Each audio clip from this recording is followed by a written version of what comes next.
नमस्कार,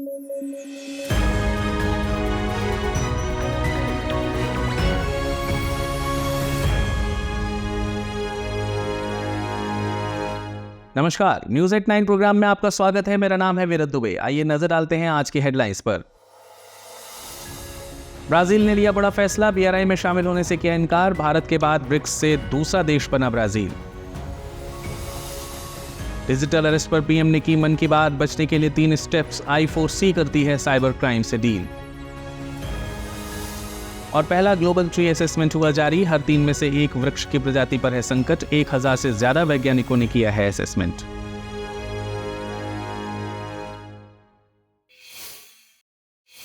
चीन के ambitious project belt and road initiative को लेकर एक बड़ी खबर आ रही है। दरअसल ब्राजील भारत के बाद ब्रिक्स समूह का दूसरा ऐसा देश बन गया है जिसने चीन के बेल्ट एंड रोड इनिशिएटिव यानी बीआरआई में शामिल न होने का फैसला लिया है। ब्राजील के राष्ट्रपति लूला डी सिल्वा के मुताबिक वे चीन के साथ सहयोग करने के लिए दूसरे विकल्पों पर जाएंगे, लेकिन बीआरआई में शामिल नहीं होंगे।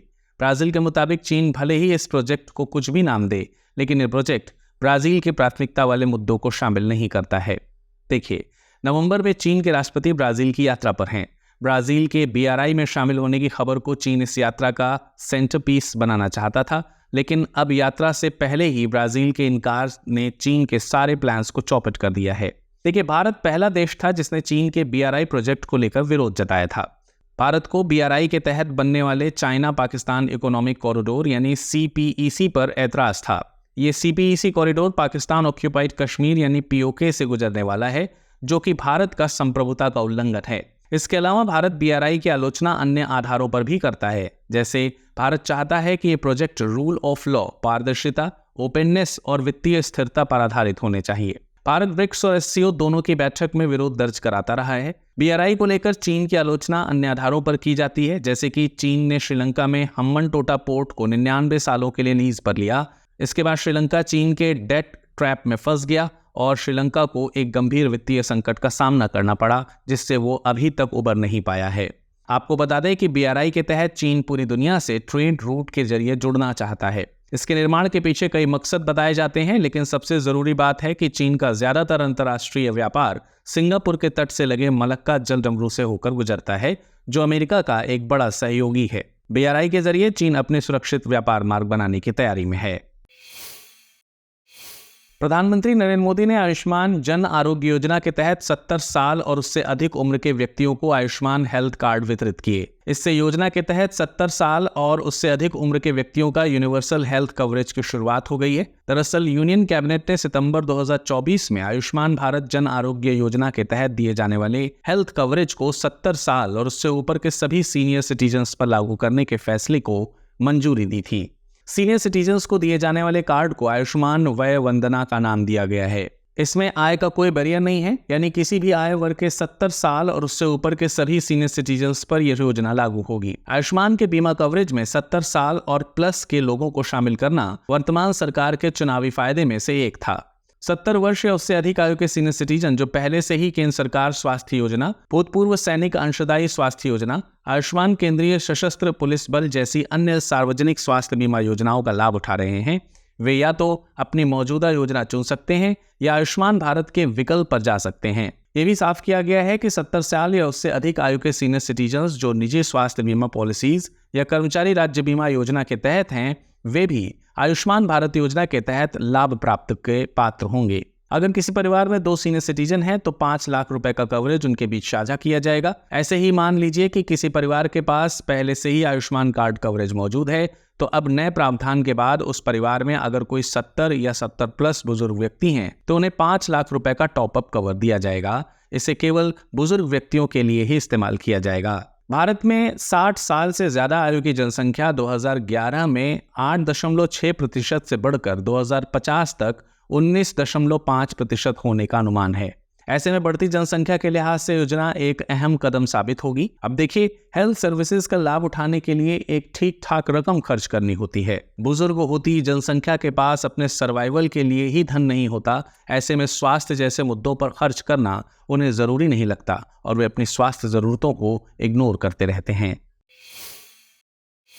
IUCN यानी international union for conservation of nature ने पहला ग्लोबल ट्री असेसमेंट जारी किया है। ये असेसमेंट कोलंबिया में आयोजित की जा रही CBD यानी कन्वेंशन ऑन बायोलॉजिकल डाइवर्सिटीज की कॉन्फ्रेंस ऑफ पार्टीज यानी COP16 में जारी किया गया था। इसके मुताबिक दुनिया भर की 38% वृक्षों की प्रजातियां विलुप्त होने के कगार पर हैं।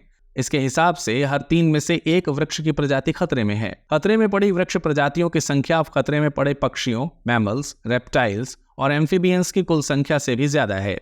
यह असेसमेंट 1000 से भी ज्यादा वैज्ञानिकों द्वारा किया गया था। आकलन की गई 47,282 वृक्ष प्रजातियों में से कम 16,425 पर विलुप्त होने का खतरा है। असेसमेंट की माने तो आइलैंड्स पेड़ों के लिए ज्यादा असुरक्षित हैं, क्योंकि यहाँ पर शहरी विकास और कृषि के लिए पेड़ों को काटा जा रहा है। इन्वेसिव स्पीशीज, कीट और बीमारियों से पेड़ों के लिए खतरा और बढ़ रहा है। दक्षिण अमेरिका, जहां पर दुनिया के सबसे ज्यादा वृक्ष विविधता मौजूद है, यहां पर 13,668 आकलन की गई प्रजातियों में से 3,356 खतरे में हैं, जिसका मुख्य कारण कृषि और पशुपालन के लिए की गई वनों की कटाई है। IUCN की माने तो पेड़ों पर निर्भरता भी बहुत ज्यादा है। IUCN रेड लिस्ट में दर्ज 5,000 से ज्यादा प्रजातियां ऐसी हैं जिनका यूज निर्माण में लकड़ियों के लिए और 2,000 से ज्यादा प्रजातियों का इस्तेमाल दवाइयों, भोजन और ईंधन के लिए किया जाता है। पेड़ों को विलुप्त होने से बचाने के लिए सीड्स बैंक्स और वनस्पति उद्यानों और बाहरी संरक्षण की जरूरत बताई गई है।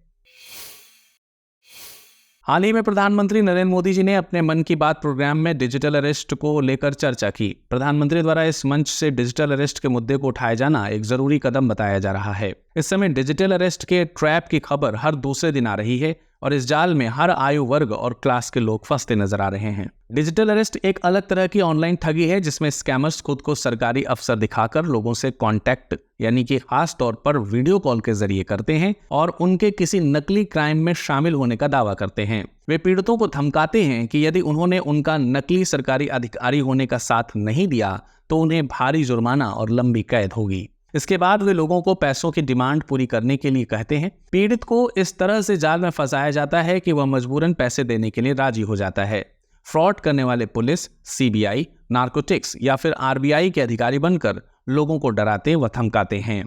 प्रधानमंत्री नरेंद्र मोदी ने इस मामले पर साफ करते हुए कहा है कि कोई भी सरकारी एजेंसी फोन या वीडियो कॉल के जरिए पूछताछ नहीं करती। इसके लिए आपको सतर्क रहना चाहिए। PM मोदी ने डिजिटल अरेस्ट फ्रॉड से बचने के लिए 3 स्टेप्स भी शेयर किए हैं, जो कि सबके लिए जानना बेहद जरूरी है। इनमें उन्होंने रुको, सोचो और एक्शन लो का मंत्र दिया है। पहला स्टेप है रुको, जिसमें उन्होंने कहा है कि लोगों को सबसे पहले रुकना चाहिए और व्यक्तिगत जानकारी किसी से भी शेयर नहीं करनी चाहिए। दूसरे स्टेप में सोचो, जहां लोगों को सोचना और समझना चाहिए कि कोई भी सरकारी एजेंसी फोन पर ऐसी धमकी कभी भी नहीं देती और वीडियो कॉल के जरिए पूछताछ करके पैसों की मांग नहीं करती है। वहीं तीसरा स्टेप है एक्शन लो, जहां लोगों को ऐसे फ्रॉड करने वालों के खिलाफ तुरंत एक्शन लेना चाहिए। ऐसा करने के लिए आप साइबर हेल्पलाइन पर कॉल कर सकते हैं। देश में गृह मंत्रालय के तहत Indian cyber crime coordination centre यानी I4C काम करता है। I4C देश में साइबर क्राइम्स को रोकने के लिए एक नोडल पॉइंट्स के तौर पर काम करने वाली एजेंसी है। I4C का मकसद कानून लागू करने वाली एजेंसीज की जरूरतों को समझकर देश और देश के बाहर के संस्थानों की मदद से फोरेंसिक और नई टेक्निक के विकास के रिसर्च और डेवलपमेंट शुरू कराना है और साइबर स्पेस के मिसयूज को रोकना है। I4C के मुताबिक इस तरह डिजिटल अरेस्ट स्कैम के चलते भारतीयों को 120.30 करोड़ रुपए का नुकसान हुआ है। चलिए अब नजर डालते हैं आज के टर्म ऑफ द डे पर। आज का टर्म ऑफ द डे है GI टैग। GI टैग से मतलब है जियोग्राफिकल इंडिकेशंस यानी भौगोलिक संकेतक टैग है। इसका इस्तेमाल एक खास भौगोलिक क्षेत्र में पाए जाने वाले खास विशेषताओं वाले सामान को पहचान देने के लिए किया जाता है। आसान शब्दों में कहें तो GI टैग उन खास उत्पादों पर इस्तेमाल किए जाने वाला एक टैग है जिसकी एक खास भौगोलिक पहचान होती है। जियोग्राफिकल इंडिकेशंस टैग एक प्रकार का लेबल होता है जिसमें किसी प्रोडक्ट को विशेष भौगोलिक पहचान दी जाती है। ऐसा प्रोडक्ट जिसकी विशेषता मुख्य रूप से प्रकृति और मानवीय कारकों पर निर्भर करती है। GI टैग को आमतौर पर कृषि उत्पादों, खाद्य पदार्थों, शराब और स्पिरिट पेय, हस्तशिल्प और कारोबारी उत्पादों के लिए दिया जाता है। इस तरह के उत्पाद में मूल स्थान के प्रतिष्ठा और गुण मौजूद होना जरूरी है। जीआई टैग के लिए अप्लाई करने वालों को ये बताना होता है कि उन्हें टैग क्यों दिया जाए। साथ ही प्रोडक्ट्स की यूनिकनेस के बारे में, उनके ऐतिहासिक विरासत के बारे में प्रूफ भी देना होता है। भारत में वाणिज्यिक मंत्रालय के तहत आने वाले department of industry promotion and internal trade की तरफ से जीआई टैग दिया जाता है। जीआई टैग के लिए geographical indications of goods registration and protection act 1999 काम करता है। भारत में सबसे पहला जीआई टैग दार्जिलिंग चाय को दिया गया था। अब आइए नजर डालते हैं आज के रैपिड न्यूज पर। 29 अक्टूबर को यानी कि आज के दिन नवा आयुर्वेद दिवस मनाया जा रहा है। आयुष मंत्रालय ने इस वर्ष के लिए theme Ayurveda innovation for global health रखी है। इस अवसर पर प्रधानमंत्री नरेंद्र मोदी ने कई स्वास्थ्य परियोजनाओं का शुभारंभ किया, जैसे 70 वर्ष के ऊपर के वरिष्ठ नागरिकों के लिए आयुष्मान भारत योजना का विस्तार, आयुर्वेद संस्थान के दूसरे चरण की शुरुआत और 3 चिकित्सीय महाविद्यालयों का उद्घाटन। इसके अलावा वे ESIC अस्पतालों का उद्घाटन करेंगे, हेल्थ सेंटर में ड्रोन सेवा का शुभारंभ करेंगे, यूविन पोर्टल और स्वास्थ्य पेशेवरों के लिए पोर्टल लॉन्च करेंगे। भारत के रक्षा निर्यात में अमेरिका, फ्रांस और आर्मेनिया शीर्ष 3 सबसे बड़े निर्यातक देश बनकर उभरे हैं, जिसमें आर्मेनिया भारतीय पूर्ण हथियारों जैसे Pinaka multi launch rocket system, Akash air defence missile का सबसे बड़ा खरीदार है। भारत के रक्षा निर्यात में पिछले वर्ष की तुलना में लगभग 32% की बढ़ोतरी हुई है। भारत विभिन्न देशों को ब्रह्मोस मिसाइल, तोप, डोर्नियर 228 विमान और आकाश एयर डिफेंस मिसाइल का निर्यात कर रहा है। इसके अलावा आर्मेनिया ने भारत से कई और सौदे किए हैं, जबकि ब्राजील आकाश प्रणाली से मिलकर उत्पादन में रुचि दिखा रहा है। वर्तमान में भारत 100 से अधिक देशों को सैन्य उपकरण निर्यात कर रहा है, जो रक्षा निर्यात और विनिर्माण को बढ़ावा दे रहा है। प्रधानमंत्री वनबंधु कल्याण योजना ने अपने 10 वर्ष पूरे किए हैं। इसे अक्टूबर 28, 2014 को लॉन्च किया गया था। इसका क्रियान्वयन जनजातीय कार्य मंत्रालय कर रहा है। यह पहल न केवल वित्तीय सहायता प्रदान करती है, बल्कि सतत विकास के लिए एक रूपरेखा भी तैयार करती है। इसमें जनजातीय समुदायों के विकास और कल्याण के लिए कई योजनाएं शामिल हैं, जिसमें प्रधानमंत्री आदर्श ग्राम योजना, जनजातीय अनुसंधान संस्थानों को सहयोग, मैट्रिक से पहले, मैट्रिक के बाद छात्रवृत्ति योजना आदि शामिल हैं। इसका मोटे तौर पर मकसद इंफ्रास्ट्रक्चर गैप और कमियों को दूर करके जनजातीय लोगों का समग्र विकास करना है। राजस्थान की सामर झील के आसपास 3 अलग अलग प्रजातियों के 40 से अधिक प्रवासी पक्षी मृत पाए गए हैं, जिसमें प्रशासन की चिंता बढ़ा दी है। प्रारंभिक जांच के अनुसार पक्षियों की मौत संभवतः एवियन बोट्युलिज्म से हुई है। यह एक गंभीर न्यूरोमस्कुलर बीमारी है जो क्लोस्ट्रीडियम बोटेनियम बैक्टीरिया के कारण होती है। इस बीमारी के चलते अधिकांश पक्षियों की मौत हो जाती है। इससे प्रभावित पक्षियों में आमतौर पर खड़े होने, जमीन पर चलने की समस्या होती है। 2019 में भी इस क्षेत्र में 18,000 से अधिक पक्षियों की मौत हुई थी। ईरान समर्थित समूह हिजबुल्लाह ने नईम कासिम को अपना नया लीडर चुना है। वह इससे पहले हिजबुल्लाह का डिप्टी सेक्रेटरी जनरल था। यह घोषणा हिजबुल्लाह के पूर्व प्रमुख हसन नसरल्लाह की मौत के 1 महीने बाद की गई। कासिम पिछले 30 वर्षों से हिजबुल्लाह का हिस्सा रहा है। वह हिजबुल्लाह के संस्थापक सदस्यों में से एक है। आपको बता दें कि हिजबुल्लाह के लीडर्स का चुनाव शूरा काउंसिल की सहमति से होता है। अब ये वक्त तो चला है आज के बुलेटिन पर आधारित प्रश्नों को देखने का।